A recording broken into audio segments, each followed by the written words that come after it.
목요일 새벽에 만난 하나님 오신 여러분들 환영합니다. 같이 기도합니다. 아버지 하나님 감사합니다. 지난밤에 우리에게 단잠을 자게 하시고 잘 쉬게 하시고 이 목요일 아침 하루를 시작할 수 있게 해주신 은혜 감사를 드립니다. 눈을 뜨고 하나님의 말씀으로 하루를 시작하는데 하나님 이 하루가 우리 인생의 우리 생애 최고의 하루가 되었음을 믿음으로 선포합니다. 하나님이 우리에게 주시는 말씀을 우리 마음으로 받습니다. 우리의 머리를 따라 우리의 심장으로 내려오고 우리의 발걸음과 우리의 삶이 결단되어질 수 있게 말씀으로 우리를 독려하여 주옵소서. 하나님, 그리고 말씀 붙잡고 오늘 삶으로 기도하고 또 우리가 작정한 기도와 영성생활을 하는 시간 동안에 하나님의 말씀이 우리 안에서 어떻게 이루어지는 것인가, 또 우리가 어떻게 변화되는 것인가를 유심히 바라보고 또 그로 인해 오늘 하루를 승리함으로 내일 승리할 수 있는 좋은 기틀을 마련하게 인도하여 주옵소서. 예수님의 이름으로 기도합니다. 아멘. 하나님이 우리에게 주시는 말씀 마태복음 9장입니다. 마태복음 9장 9절에서 13절까지의 말씀입니다. 마태복음 9장 9절에서 13절입니다. 찾으셨으면 우리 9절부터 같이 읽겠습니다. 예수께서 그것을 떠나 지나가시다가 마태라는 사람이 세관에 앉아 있는 것을 보시고 이르시되 나를 따르라 하시니 일어나 따르니라. 예수께서 마태의 집에 앉아 음식을 잡수실 때 많은 세리와 죄인들이 와서 예수와 그의 제자들과 함께 앉았더니 바리새인들이 보고 그의 제자들에게 이르되 어찌하여 너희 선생은 세리와 죄인들과 함께 잡수시느냐. 예수께서 들으시고 이르시되 건강한 자에게는 의사가 쓸데없고 병든 자에게라야 쓸데있느니라. 너희는 가서 내가 긍휼을 원하고 제사를 원하지 아니하노라 하신 뜻이 무엇인지 배우라. 나는 의인을 부르러 온 것이 아니요 죄인을 부르러 왔노라 하시니라. 아멘. 예수님이 마태를 제자로 부르십니다. 예수님이 마태를 만나는 장면은 마태가 일하고 있었던 세리로서 세금 징수하는 사람으로서 일하고 있었던 그 세관 앞에 앉아 있는 곳을 지나면서 마태를 만납니다. 그리고 예수님은 그 마태를 부르시며 나를 따르라 라고 말씀을 하십니다. 여러분, 이때를 한번 상상해 보면 예수님이 다니는 곳에는 사람들이 많이 몰려 있었죠. 예수님은 어디를 가든지 사람들의 관심을 받았습니다. 그곳에서 예수님이 갈 때 분명히 많은 사람이 따르고 있었을 텐데 그때 세관 앞을 지나는 그곳에 앞에 앉아 있었던 마태는 어땠을까요? 예수님을 바라보면서 마태도 뭔가 예수님에 대한 호기심도 있고 마음 한켠에 또 예수님과의 어떤 그런 대화 한마디라도 나눠보고 싶은 것이 있지는 않았을까요?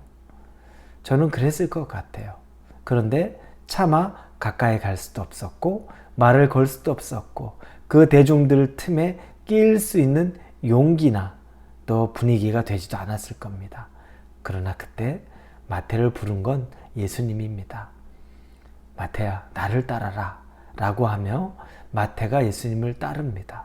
그리고 마태는 기분 좋게 자기의 집에 예수님을 초청하고 잔치를 베풉니다. 그런데 그 잔치 가운데에는 자기의 동료들, 많은 세리와 죄인들이 모였다고 오늘 본문 10절에 써 있습니다. 예수께서 마태의 집에서 앉아 음식을 잡수실 때 많은 세리와 죄인들이 와서 예수와 그의 제자들과 함께 앉았더니 이렇게 나와 있습니다. 저는 이 말씀, 이 장면까지를 보면서 정말 많은 생각을 하게 되었습니다. 예수님이 마태라는 세관, 상징적인 직업을 가진 이 사람을 부르면서 그 사람을 통해서 많은 사람이 예수님 앞에 오게 된다는 걸 보게 되었습니다. 세리도 그냥 세리, 죄인도 그냥 죄인이 아니라 많은 세리와 죄인들이 예수님 앞에 나오는 겁니다. 저는 이 장면에서 예수님이 사람을 부르시고 한 사람을 부르시는데 목적이 있구나. 그 한 사람을 통해 더 많은 사람들이 예수님에게 오게 되는구나. 그리고 그 많은 사람들이 그 자리에 올 때 그 사람들의 마음은 어땠을까? 그 사람들도 누군가 자기를 불러주고 누군가 자기를 초청해 주기를 원하는 마음이 가득했던 것을 생각해 보게 됩니다. 여러분, 우리는 이런 삶을 살아야 됩니다. 예수님이 마태를 전도한 거죠. 그런데 마태 한 명을 전도하고 나니까 마태를 통해서 줄줄이 많은 세리와 죄인들이 그 집에 기꺼이 모여듭니다. 억지로 오는 것이 아닙니다.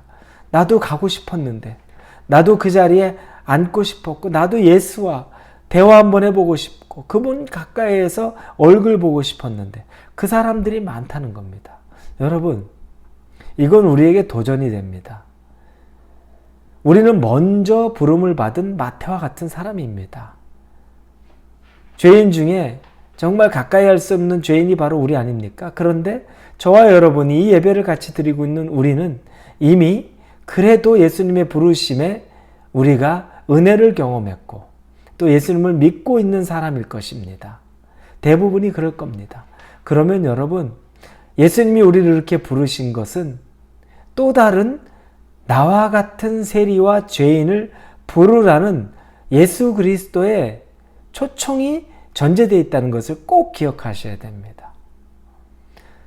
마태 한 명을 부르시면서, 제자로 부르시면서 마태를 통해 많은 세리와 죄인들이 오는데 그 사람들은 마음이 곤고하고 그 사람들은 마음이 뭔가 예수님, 어떤 절대자, 전능자, 의존하고 싶은 외로운 마음이 있는 사람들이 우리 주변에 반드시 있다는 겁니다. 그것도 많이 있다는 겁니다.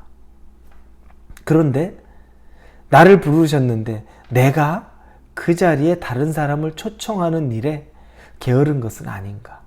그 일을 소홀히 한 것은 아닌가? 이것에 대해서 우리가 한번 반드시 짚어봐야 됩니다. 마태를 통해 그 집에 많은 세리와 죄인들이 모였다는 것. 이게 예수님이 우리에게도 기대하는 것입니다. 저와 여러분을 통해서도 나와 여러분, 예전에 예수님 믿지 않았던 그런 사람 같은 사람을 초청하고 전도하는 일에 우리가 반드시 쓰임 받아야 됩니다. 그 일의 사명을 감당해야 됩니다. 그 일을 감당할 수 있는 저와 여러분이 되기를 바랍니다. 그리고 또 하나는 그 자리에 보면서 바리새인들이 그 모습을 보면서 예수님을 비난합니다. 제자들에게 비난하죠. 너희 선생은 어찌하여 세리와 죄인들, 저 더러운 사람들과 같이 식사하고 있느냐. 문제가 심각하다. 이건 잘못된 거다. 율법을 어겼다. 이렇게 따지고 있는 거죠. 그때 예수님이 그 말씀을 듣고서 오늘 본문 12, 13절에 이렇게 말합니다. 예수께서 들으시고 이르시되 건강한 자에게는 의사가 쓸데없고 병든 자에게라야 쓸데있느니라. 너희는 가서 내가 긍휼을 원하고 제사를 원하지 아니하노라 하신 뜻이 무엇인지 배우라. 나는 의인을 부르러 온 것이 아니요 죄인을 부르러 왔노라 하시니라. 예수님은 이 땅에 죄인을 부르러 왔다고 말합니다. 그러면 여러분, 바리새인은 의인입니까? 아니요. 죄인 중에 죄인인데 더 심각한 죄인, 즉 자기가 어떤 죄인, 환자 중에 자기가 병들었는데 병인지도 모르는 환자라는 거죠. 아주 심각한 질병을 갖고 있는데 병들었는지도 모르고 있는 중증 환자라는 겁니다. 그런데 최소한 세리나 죄인들은 자기가 죄인인 것 정도는 알고 있죠.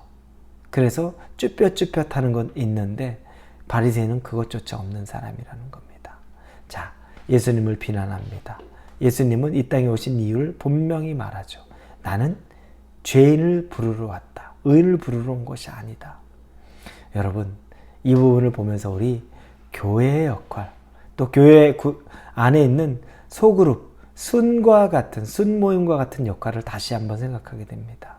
우리 교회가, 우리 순이, 믿는 사람들, 마음 맞는 사람들, 함께 있으면 즐거운 사람들로 그걸로 만족하고 있습니까?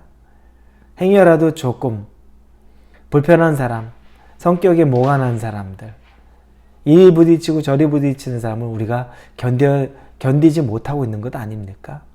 그런데 교회는 그런 사람들의 집합체입니다. 우리는 그걸 빨리 인정해야 됩니다.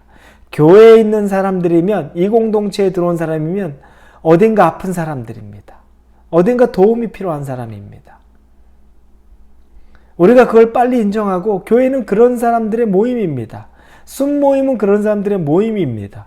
여기서 완벽한 사람, 아무런 하자도 없고 문제도 없고 성격이 너무 둥글둥글하고 좋은 사람들, 그 사람들만 모이는 것을 교회라고 생각하면 안 됩니다.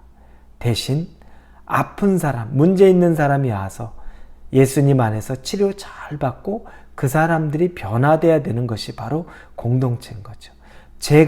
여러분이 바로 그런 역할을 하는 겁니다. 우리 문제 많은 사람인데 교회 안에서, 공동체 안에서 사랑받고 예수님 만나고서 우리가 변화돼서 다른 아픈 사람들을 우리가 또 치유해 가는 그 길을 인도해내는 그 사람이 돼야 된다는 것입니다. 계속 교회에 왔는데 여전히 계속 아픈 상태로, 모간한 상태로 있으면 문제가 심각하죠. 그래서는 안 됩니다. 하지만 우리의 이 공간 안에 문제 있는 사람, 아픈 사람, 이런 사람들이 들어오는 걸 당연히 여기고 그 사람들을 우리가 예수님의 사람으로, 예수님의 사랑으로, 가르침으로 우리가 변화되는 것처럼 변화될 수 있게 인도하고 도와줄 수 있는 사람이 되어야 된다는 겁니다. 그게 우리 교회가 되고 우리의 소그룹이 되어야 됩니다. 그 역할을 잘 감당할 수 있는 우리 홀리웨이브 교회, 또 여러분 순식구들이 되기를 예수님의 이름으로 축원합니다. 기도합니다. 하나님 감사합니다. 마태를 통해, 그 한 사람을 부르심을 통해 하나님이 큰 복음의 문을 여시는 것을 보고, 또 교회라는 것, 교회에 있는 소그룹이라는 것이 어떤 것인지를 깨닫게 됩니다. 사람 사랑함으로 예수님의 큰 뜻을 잘 받들어가는 하나님의 참 제자 되게 하여 주옵소서. 예수님 이름으로 기도합니다. 아멘.